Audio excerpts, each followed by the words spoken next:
morale suffered, especially when expected rapid advances got bogged down into weeks of bitter close-quarters fighting. By late February, Russian forces had seized the presidential palace. It was no longer an intact symbol of Chechen power but a wrecked fortress, its interior gutted and its defenders forced to withdraw. From that point, momentum was decisively with the Russians, the Chechen forces vastly outnumbered in heavy weaponry and lacking the capacity to replace destroyed armor or to sustain large, prolonged defensive lines, made more limited defensive stands and counterattacks, but these became more costly and less sustainable. As the Chechens withdrew from some sectors, so too did their ability to mount effective resistance. The Russian perimeter expanded, supply lines tightened, and Chechen routes for reinforcement or resupply were progressively cut. On March 6, 1995, after nearly 10 weeks of relentless pressure, Russian troops finally declared Grozny fully under their control. The downtown industrial and administrative core was theirs. Many remaining defenders either withdrew or were captured. The battle was over, though the city itself was a shell of its former glory.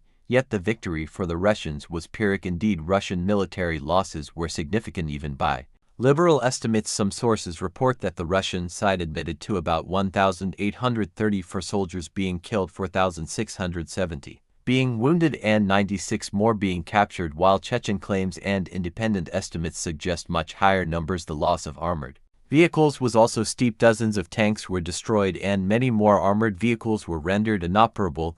The 131st Mop Brigade, for example, was nearly wiped out in some of the worst engagements. Around the central railway station, only a fraction of its original force survived. Meanwhile, civilian casualties and suffering were even more severe.